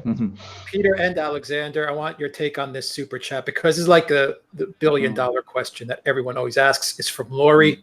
Why did Donald Trump hire Pompeo and Bolton? Worst neocons. Why Bolton? I'll tell you why. Because he saw him on Fox News. That's the reason why. Trump watches Fox News. He watches their primetime programs. We know that. He calls into these programs. My goodness, okay? That's what the President of the United States does for 3 hours. He watches TV. So he saw him on Fox News, Peter, and what? He was impressed with his policy? He was impressed. I don't think, I seriously doubt that Trump knew much about Bolton's biography, okay? Because Bolton is the ultimate insider loser in his career. I mean, he's gotten everything wrong, but you know, that's the Washington logic. If you're ideologically possessed and you say the right things to the right people of special interest, you'll be kicked upstairs, okay? And the reason why I think Bolton is so hell-bent on his aggressive posture is that he sees this as his moment in the sun to get done what he believes needs to be done. And I think that's why he's so aggressive. The hell with Trump. He doesn't care. He cares about himself and the people, the special interests that he serves, okay? So, I mean, Trump had the typical anti-Iran attitude Americans have over the last 40 years, okay? John Bolton is an ideologue that is blindly aggressive. So that's how we got the job. Pompeo, you know, he's former military, evangelical, stress the word evangelical, because something like 80% of Trump supporters are evangelical. I mean, they believe in Trump for that. I mean, given Trump's personal life, it's kind of interesting, but maybe a topic for another video. But you know, Pompeo represents the evangelical wing, and and of course he embarrasses himself how he slavishly compliments the president. He has no, he's a serial liar, Pompeo, in front of Congress. I'm talking about Saudi Arabia and Yemen. So, and of course about Iran as well. So, I mean, he's still pitching that, you know, 9/11, the Iran was involved with. Can you believe he's pitching that after all this that's happened in the Middle East? And he's still doing it, okay? And there's still people willing to listen to it. So that's how these people got into the chicken coop, okay? And if Trump wants to survive his presidency and get reelected, he has to push these people away. I say fire him on the spot. Alexander, yes. I think Peter's right on on all his points. I think the key, though, is Iran. Yep. I think that Donald Trump became president always intending to walk out of the JCPOA, the nuclear deal with Iran. He then found that he had in his administration Rex Tillerson, who was the Secretary of State, James Mattis, who was the Defense Secretary, and General McMaster, who was his national security advisor, and they were all advising him to stick with the JCPOA.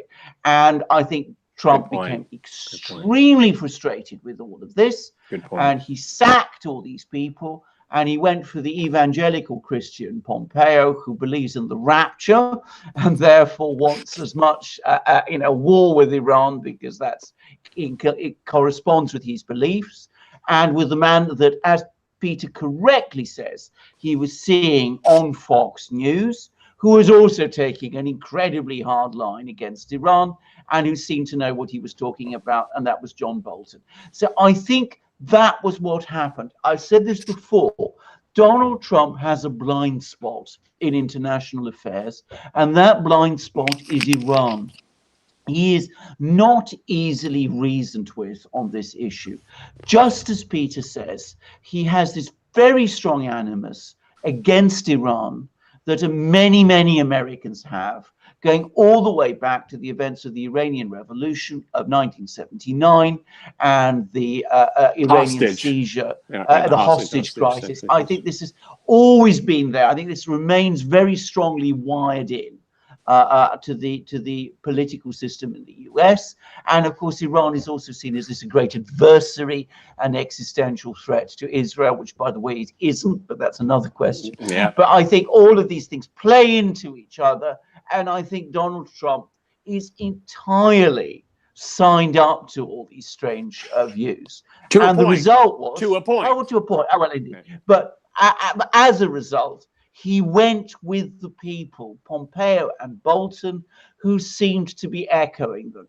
Now that they're leading him into a war, he realizes very belatedly the danger of all of that.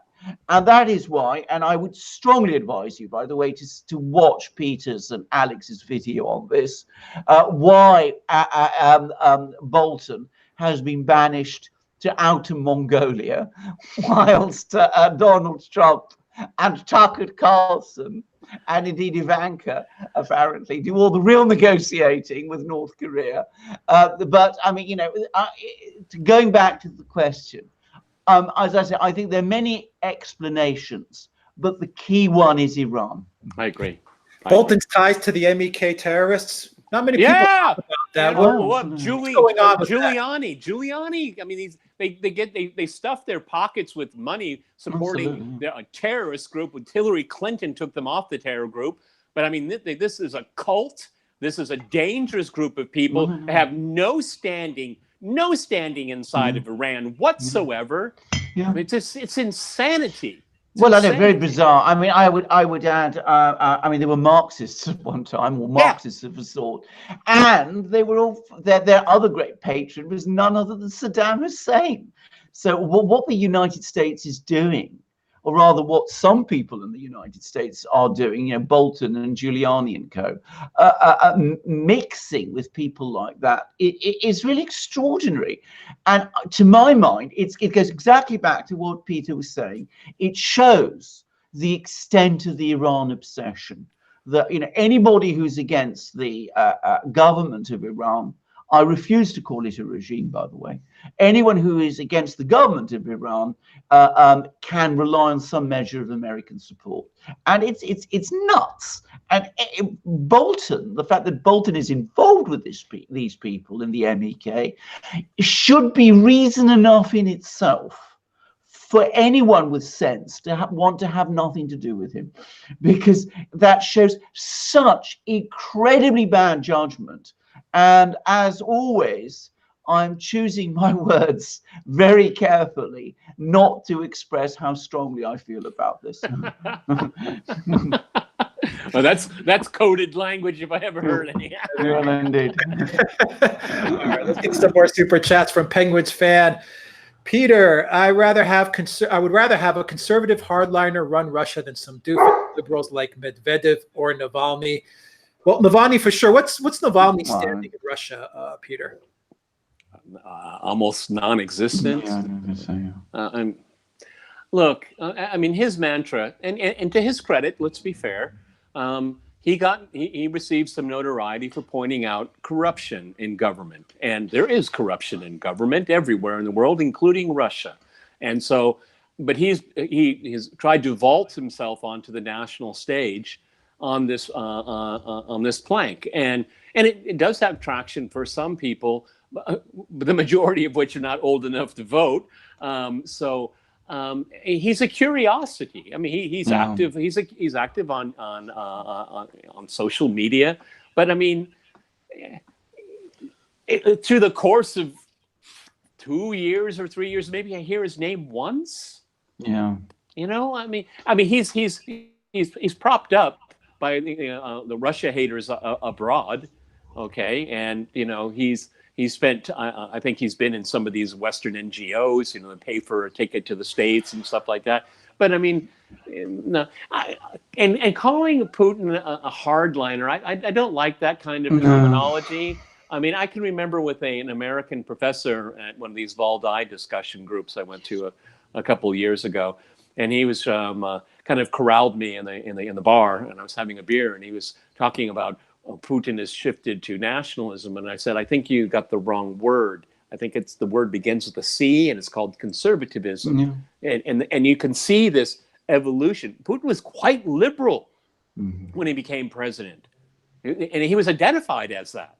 As well, and he worked for a liberal mayor in St. Petersburg, Sobchak, and Sobchak's daughter had come out as some kind of socialite being anti-Putin, which I think is all for show. I don't think it's real, but Putin is evolved with the Russian people. The West still is like these shining little trinkets that people kind of stare at, but more and more so, people are saying, yeah, I've been to London, I've been to Paris, and there's some nice things there, and there's things I don't like there in America. And then they tend to see their own country in a different light after they've been able to see the world. And once you see the world, you put things into perspective. And a lot of people come back home to Russia and say, wow, it's safe here, it's clean here, there's no vulgarity in public life. Okay, you don't see, Pussy Riot is a Western political active a prop for the West to get under the skin of the Russians. And when the Russians see that kind of thing, they just say, this is disgusting. It's not even worth a debate. Okay, it had nothing to do with freedom of speech. You're vulgar. We don't want vulgarity in public life. Okay, so I stay away from the word strongman. No, he's highly respected, but I don't think most Russians will say he's a strongman. I don't think they would think about it that way. I agree with that, by the way. I think that's a complete misconception. I think he is a constitutional president functioning within a very strong institutional structure. I think people underestimate the extent to which Russia has very, very highly developed institutions nowadays. The days of strong men in Russia are well gone, to the extent that they ever existed. So I think this is a complete misconception.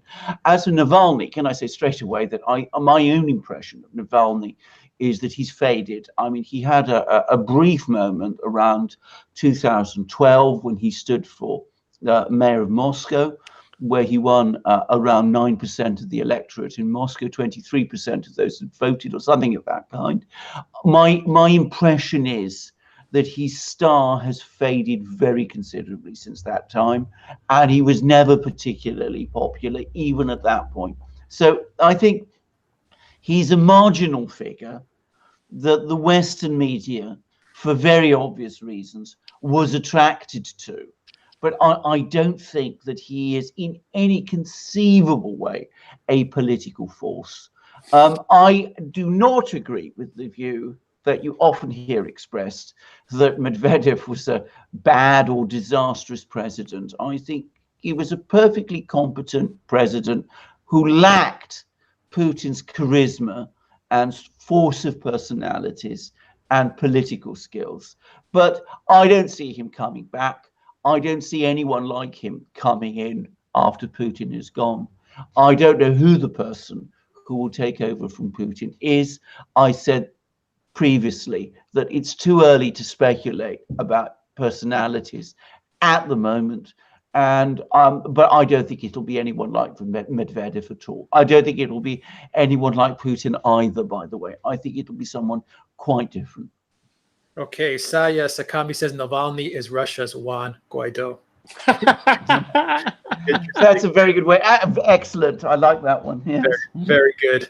Okay, let's get to some more super chats from Lord Brett Sinclair. I heard this morning that the Russians have tested a missile that will take out satellites. Yeah, this is crazy if true, Alexander. Yeah, it is true. It is true. It is true. It's part of the S-500 anti-missile system, anti-aircraft and anti-missile system, which the Russians have developed. The Russians are very advanced in their anti-aircraft missile technology. I mean, they pioneered it in the 1950s, and we've seen steady advances since then, with every decade producing ever more advanced systems. So we had the S-300 family, which appeared in the 1980s. Then there was the S-400 family, which we've now seen. And now we have the next stage in this, which is the S-500. And it's confirmed that apparently it can actually hit targets in space. So these are hypersonic anti-ballistic missile and anti-aircraft systems, very long range, extremely advanced, with very sophisticated radars, part of Russia's unified air defense system of a level of sophistication, by the way, that no other country, including the United States, can match. Because, as I said, the Russians have always been very focused on this sort of technology. And as I said, we've now seen this missile tested, and apparently it will start to enter service with the Russian military next year. So it's true. It's very interesting to kind of give a juxtaposition here. Is that if you look at a lot of the Russian military systems, particularly when it comes to air defenses, is that these are technologies that go back to the 1950s, 60s, yes. 70s. And you know what they do? They improve, right. improve, and improve. See, in the U.S., particularly the U.S., they come up with all of these systems and, oh, they don't work. Well, there was $50 billion lost.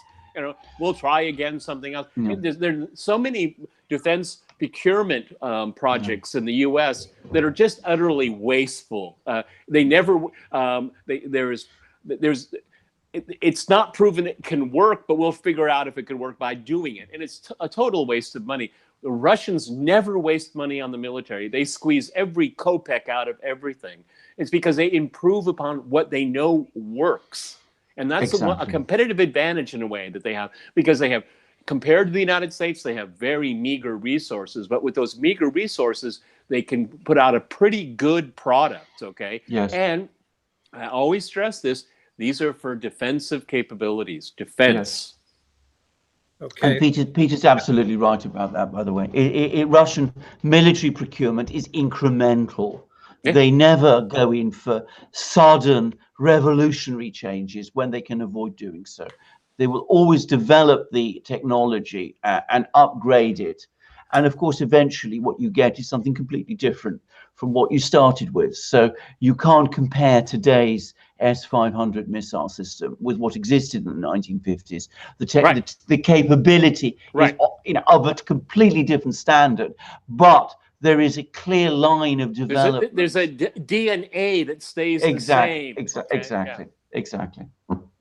Okay, super chat from Lechat. Super chat from Lechat, €5. Thank you for that super chat. And we have a super chat from Debbie Coleman. Fantastic analysis, gentlemen. Could listen to you all day. Do you have an update on Libya, please? So, is there an update on Libya? Well, I haven't heard anything very recently. From what I've heard, the one thing I have heard, which is quite remarkable, is that General, what was his name, Haftar? We were talking about him quite a lot. Anyway, his troops have now been discovered near Tripoli. They're still attacking Tripoli, but they haven't yet taken it. But they were equipped with Javelin anti-tank missiles. Oops. Supplied to them. Oops. By the US's friends in the United Arab Emirates. So this is the most sophisticated American anti-tank weapon. And apparently the story is, I'm talking purely now what's on the internet. There's no question that he's got Javelin anti-tank missiles, his troops have. But the story that's gone on the internet is that some of them, of course, have found their way into other hands. So that some of them are now with various jihadi groups. and of course others are busy being flown to Moscow and Beijing, where no doubt they've been taken apart and all their secrets are being examined. But anyway, that's the latest piece of news I got about that. There is some news that Turkey has gotten involved. AP in the chat talks about Turkey-Libya conflict and the F-35 situation and what Turkey is doing in Libya, and that it's been an unexpected turn, that Turkey is now resupplying the defense equipment to Tripoli and the Misrata militias. So it seems that Turkey is starting to dip their feet into the conflict, dip their toes. What do you guys think of Turkey getting involved in this? Where's the learning curve? Oh my God. Why would Turkey want to get involved in this conflict? Well, of course, I mean, because it's such a fluid situation, Erdogan might think that he might be able to get a foothold there and be some kind of power broker. I wouldn't put it past them. I mean, this new Ottomanism in his mind. If it's low cost, low risk, why not? That's how he rolls. Okay. Yes. The risk is, of course, for him that it will turn out to be more risky and more expensive than he imagines. I mean, he made the miscalculation with Syria, in that I think he thought that, Assad was on his last legs and that was about to fall, and that he could intervene in Syria and establish Syria as a kind of neo-Ottoman protectorate of Turkey's. And of course, it didn't turn out that way. And the risk is, if he starts getting involved in Libya, which is quite a long way away from Turkey, and where Turkey has no real interests, then of course he could find himself again getting mixed up in all sorts of difficult and problematic things, which it's not in Turkey's interests to be involved in. But Erdogan never learns, and it's what Peter said, where is the learning curve here? Yeah, Peter? No, I was just going to say that we don't know what kind of interlocutors Erdogan has here in Libya and within the region. So it could be a much more complex and deeper gambit than we're even aware of. So we'll keep an eye on it. But Erdogan, he likes putting his fingers in pies where they shouldn't be. Yeah. And Saya says that at Duran, I remember Alex saying that Haftar is a force for stability. How is it that Haftar is getting his ass handed to him? He is being backed by everyone. He's an American citizen. Is it American?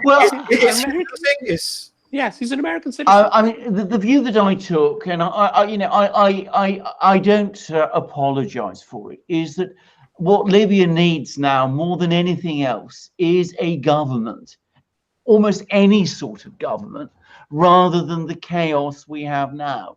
And it did seem to me that if Haftar could at least provide something that, was a government, then maybe that would bring this Libyan nightmare to an end. But that was based on an assumption that he was, going to win the war quickly, which is quite clearly now not correct. He's failed to take Tripoli. He's failed to take Misrata. It seems increasingly to me as if all we're seeing with his rise is yet another twist in the Libyan civil war and in the Libyan agony, which is the direct product of that disastrous Western intervention in that country and the overthrow of its government and the murder of its leader, Colonel Gaddafi, and the result being the total destruction of a once prosperous country. And the illegal export of countless arms all through North Africa and into south of sub-Saharan Africa. What a catastrophic mess! Okay, and don't forget the United States lost an American ambassador because of all of this too in Tripoli. That's right. Do we have any update on the F-35s? Do either of you guys know what's going on with the F-35s to Turkey? I think they're still off. I mean, they're still off as far as I know. I mean, Erdogan's making quite clear that he's not pulling out of the S-400 purchase. The talk is that the first deliveries are going to start happening any time now, and I mean, this month they'll start happening this month. and that the system will begin to become operational next year. That's the S-400 system. And of course, he's now talking about buying the S-500, which is the missile system we were just talking about, which the Russians won't sell, obviously. But anyway, the US is saying that if he does go ahead with this buyout of the buying of the S-400, then Turkey won't get the F-35s, and I think that has to be the position now. And the U.S. has refused to train the Turkish pilots for the F-35. That's right. Okay. Let's see. Super chat from Sparky, $10 super chat. Chief Justice Alex Mercouris should preside over the new bloody assizes and hang all the globalist bureaucrats and MPs because there'll be a problem even after a no-deal Brexit. I guess the question is, will there be a problem come October 31st, either way, with what goes on in Brexit? Oh, I mean, the situation with Brexit is a terrible one. I mean, we have two conservative candidates who are both saying that I'm glad yeah. you talk about it. Yeah, no. Anyway, they're both saying that there will have to be a Brexit in some form on the 31st of October. There's been endless plotting and scheming, and I think the talk now amongst anti-Brexit MPs in the House of Commons, which we must always remember are the majority, is that rather than go for a second referendum, they will vote to revoke Article 50 and cancel Brexit entirely. Now, I'm not a bloodthirsty man, and I'm no sort of judge, and I don't believe in the death penalty. So I'm not out to hang or execute anybody. Perish the thought. But if we don't leave on the 31st of October and Article 50 is revoked and Brexit is cancelled, electorally speaking, there will be all hell to pay. I mean, I think we are already seeing the Brexit Party grow and grow and rise and get stronger in the opinion polls. And I predict that if that happens, that trend will accelerate markedly post the 31st of October. The thing that really bewilders me is that the British political class seems so committed to this EU project, and we were talking about how ugly it was with its bullying of Switzerland at the beginning of this program, and how unattractive the four people it's thrown up are. They still seem so committed to it that they are prepared to put at risk the political stability of their own country. I would never have thought that possible. It seems to me so irresponsible and so reckless, even if you don't have the depth of commitment to democracy, which, by the way, I do, having, as I said, experienced dictatorship in my childhood. I still find it incredible that, as I said, you should play so fast and loose with the British political system and way of life and the habits of mind that have grown up in Britain, that if you vote a certain way, your vote is counted properly, and whoever wins the vote, what they voted for happens. That should all be set aside in that way. I mean, I still can't quite believe it. But it's the triumph of ideological possession. Alexander Mercouris is absolutely right. They cannot see beyond their own ideology. Their ideology dictates how they see the world, and any countervailing facts are dismissed. Absolutely. And this is the chaos and the tragedy and the poverty of this mindset and of this ideology. Peter, you're totally right. You can't even reason with it anymore. You can't. Exactly. I mean, if you start talking to people who are of the opposite view to yours on this question, they will walk out on you. I mean, it's been done. I mean, I've experienced it. So I've given up trying to explain it to those who don't agree, and that in itself is a tragedy. Because I mean, in Britain, the one thing we always could do was talk to each other. Not anymore. Hold that thought, guys. Hold that thought, because we have a super chat from Rainy Steps. Peter and Alexander, I want you guys to go at this one. Russians' thoughts on the degeneracy in the West. So you guys are inching towards it. We've got the segue from Rainy Steps in the super chat. What do Russians think about the degeneracy in the West? And just to frame it a little more, Peter, Alexander, I don't know if you heard about what Antifa did to that journalist at that event. So if you guys can touch on that as well. So Russians' thoughts, your thoughts. Well, I think, topic, but let's hear it. I think, when we talk about degeneracy, we have to define our terms here. But one of the things that it's become very obvious is that from the outside, living here and looking in of the country of my birth, is how it's remarkable how people want to give up on things that so much of the world holds of value. Freedom of expression, the freedom to have different ideas. I mean, in this country where I live right now, it has a long, tragic, bloody history over ideas.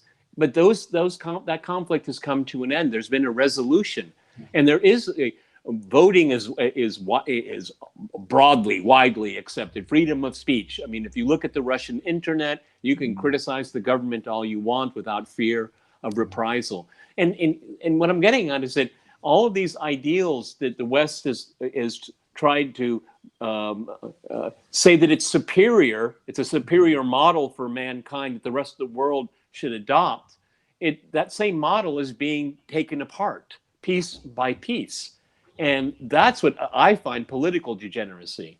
And almost no one I know here is interested in going down the path of the West, what they're doing. Their schools do not educate. The Democrats, liberals don't believe in science.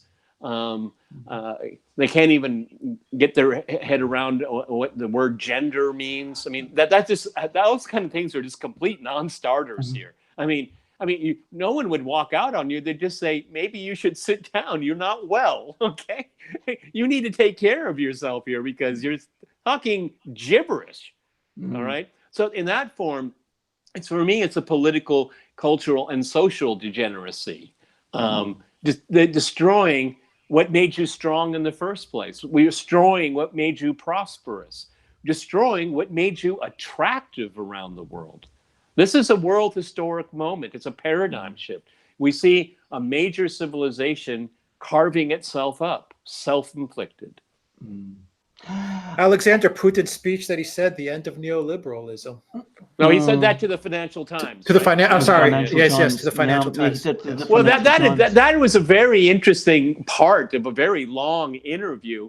And I noticed, I don't know what the publication was, Alexander Mercouris, but something like 94% of Britons agreed with him. It was outrageous. Well, I know. Yeah, I know. What was hilarious about it, what is extraordinary about it is that we're still getting editorials, furious editorials in the British newspapers responding to that interview. There was an incredibly crude one in the London Times, which responded by labeling Russia upper Volta with missiles. Do you remember that jibe from the 60s? That's the headline. I mean, really ridiculous.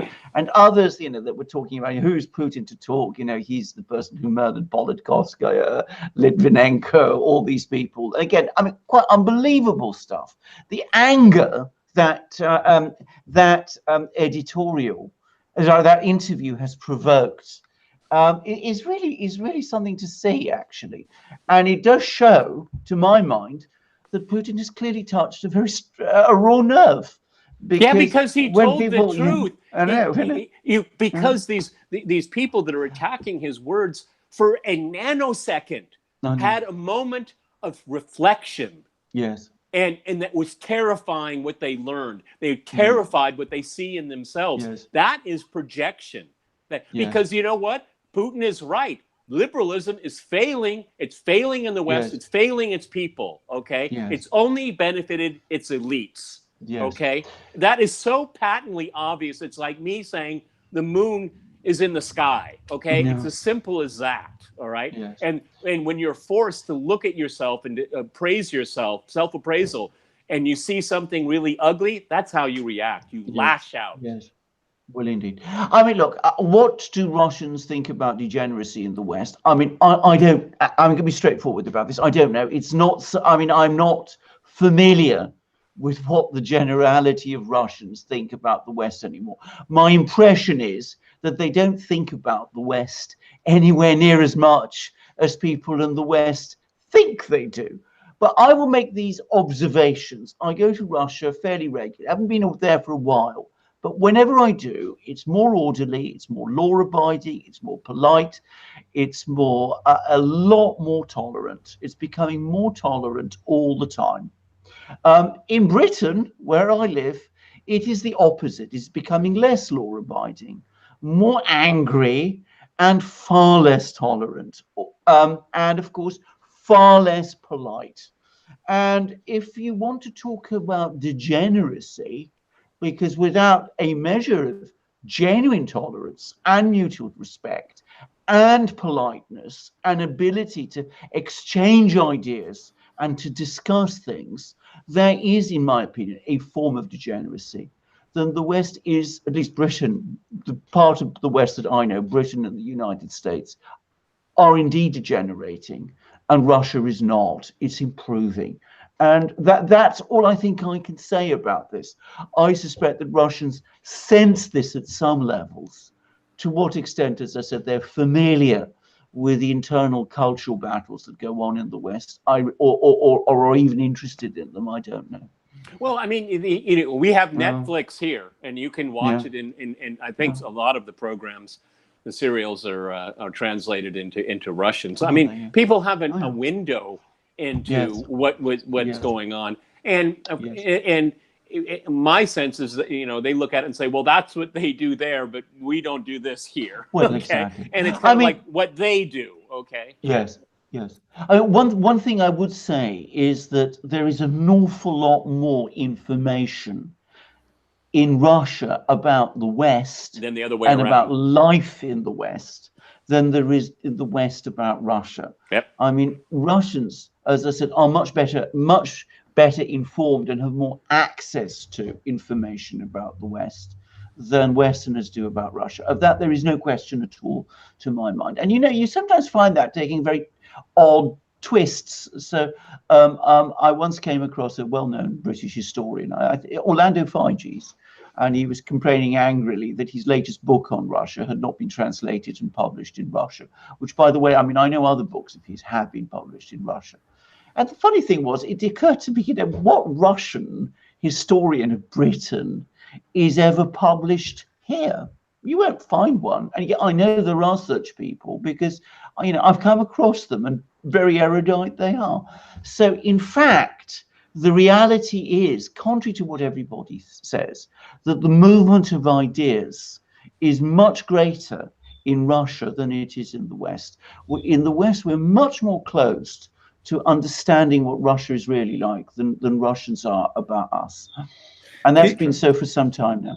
Peter, Alexander, can you say that, you mentioned Netflix and what the Russians are seeing via Netflix, or at least Hollywood's representation, what Hollywood wants to show the world as to what the US is like. But can you also say that, Trump's message, make America great again, kind of crystallizes, and I don't want to say civil war in the US, but the two sides as to how they view America, where you have one side, which you could say is that Trump side. You can also say libertarians, and you can also throw some progressives in there that do want to see, America get to where it is. And then you have that other side that does have contempt and shame for what America is. And here you have Trump, who kind of, came in and polarized, or at least exposed the polarization. Well, I don't think really very many people here think about it that way at all. What they do see is chaos, and they see disorder. With my team on Crosstalk, I have to explain to them what a libertarian is, what a conservative is, what a Democrat is, what a liberal is. I have to explain that because, if it's not explained to you, it kind of goes right over your head. I mean, because what does that mean in terms of America?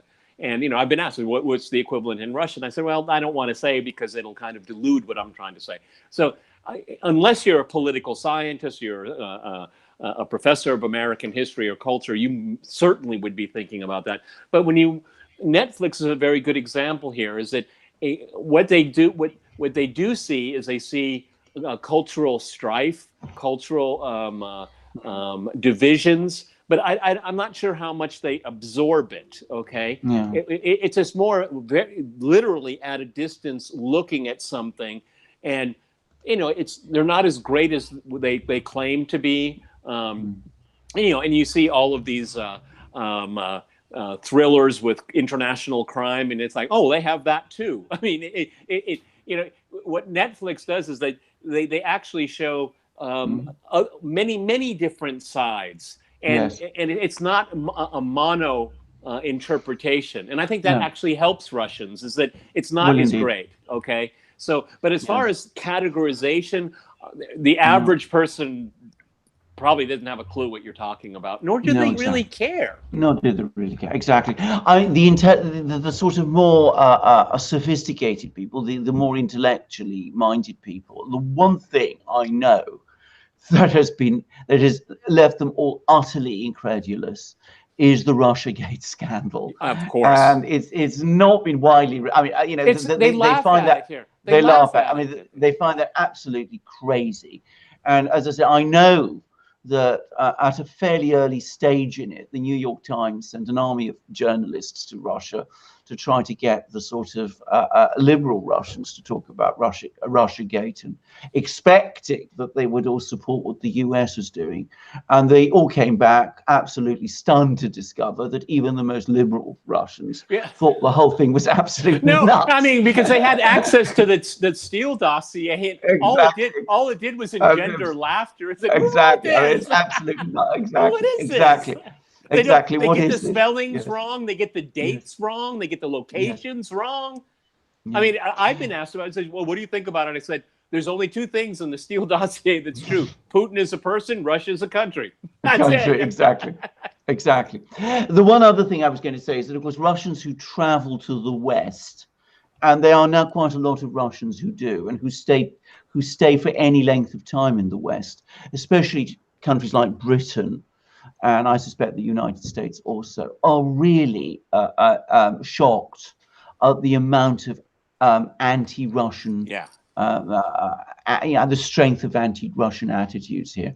I mean, I've met Russians in London who tell me that they get very upset to be harangued all the time. They're ghettoized. They're ghettoized. Exactly, and abused, and that people won't speak to them, or will speak to them very aggressively, and this has caused a lot of distress and upset.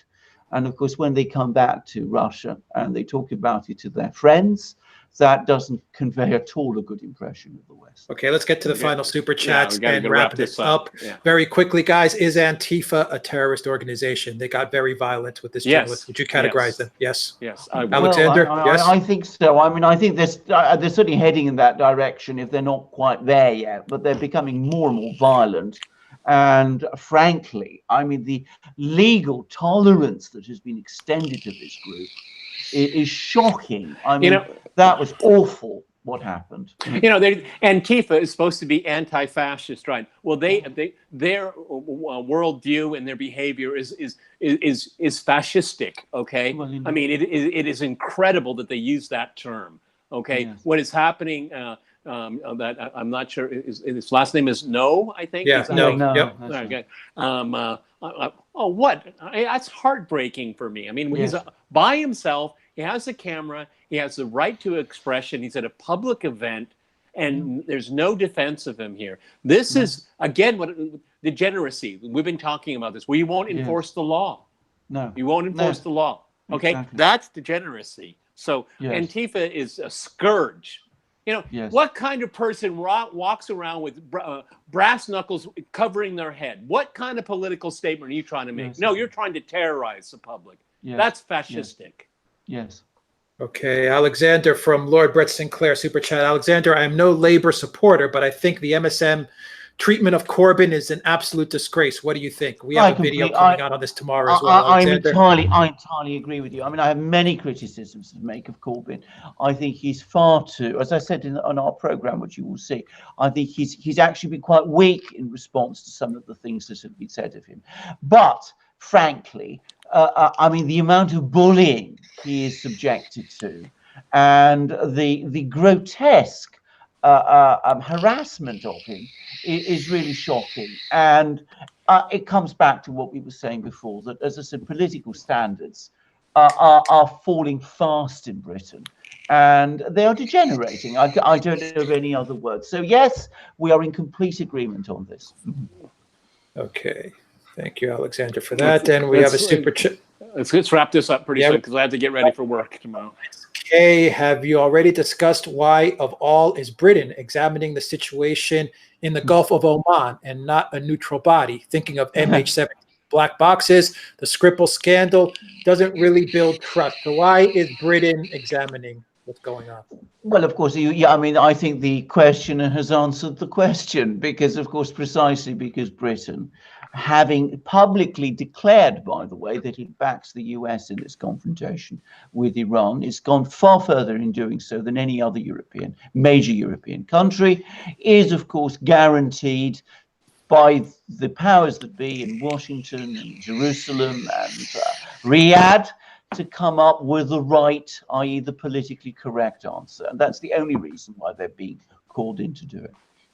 Okay. You wouldn't ask the Russians to examine it, would you? Right. And we have from Samuel Bennett, super chat. Orthodox churches are full in Russia, while in the West they are empty. Peter, do you think this is Russia pulling away from progressive ideology? Was it ever? Well, first of all, the churches are not full in Russia, though church attendance is up and it's increasing, okay? But I wouldn't say the churches are full. And I think that so progressivism is something that's quite alien here, okay? I mean, it doesn't have roots here. But, you know, as far the trappings of religious belief is on the increase. I'm not sure the level of religiosity is. They're two different things, but the trappings of the church, because of its cultural attachment to Russian history. I mean, for most of Russian history, you can't divide the church from anything else, not from the state, not from culture, not from society. And the brutality that the church experienced under the communists, which was very brutal, now it's healing, okay, and I think in a very, very healthy way. But progressivism is just not here. I mean, you know, Russia didn't have the Enlightenment, okay, for better or worse. It didn't have the Enlightenment, okay, and it avoids some of the downside of the Enlightenment. We're seeing that now. So I wouldn't make such a binary statement about that. Okay, and we have our final super chat from Elaine M. Thank you so much for being an oasis of rationality and wisdom. And another super chat with the same. Thank you so much for being an oasis of rationality and wisdom. I think you might have, Elaine, hit that button twice. Or it's just a generous 2 super chat donation. But Elaine, if you hit that button twice, get in touch with me. Get in touch with me, Elaine, and we'll sort it out. God works in mysterious ways. We'll send you a mug or something. Okay, that is it. We've gone for over 2 hours. 2 hours, and it was a really, really good live stream. Thank you to everyone that joined us. And Alexander Peter, let's start with you. What are you looking at this week? I'm going to do this Charles Koch and George Soros Quincy Institute thing tomorrow. I think it's quite fascinating. As we were talking, I got the email from my producers on who's in the program, so I'll look at that right after we finish. And that'll be live when? When will that be on YouTube? No, it'll be on air all day Friday, and it'll be on YouTube Friday afternoon Moscow time. Okay, great. That'll be a good show. Alexander, what are you looking at this week? Well, obviously we have to follow the situation in the Gulf, but I think that at the moment the the focus of news is going to be start moving back towards the United States. We're now in an election season, the early part of the election season. That, by the way, I am sure is why YouTube is tightening up so much on us. They don't want people like us discussing the election in the kind of way that we do, the kind of objective and analytical way that we do.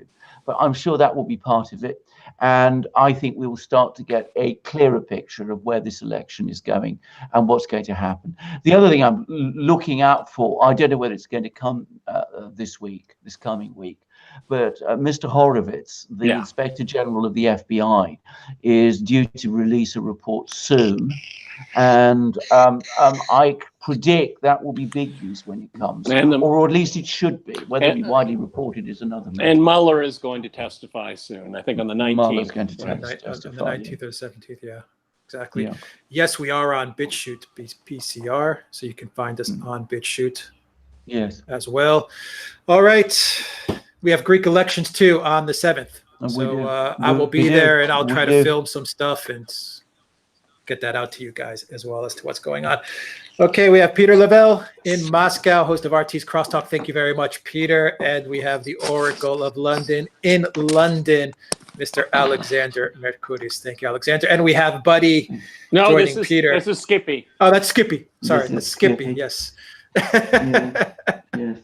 I'm afraid my dogs are a bit too heavy. Your dog was like lying down on his back in the background. Right. No, you didn't see him. No. Yes. Oh, right. Okay. Gosh. Okay. All right. See you guys. Okay. All right. Take care. Have a great rest of the week, everybody. Thank you very much.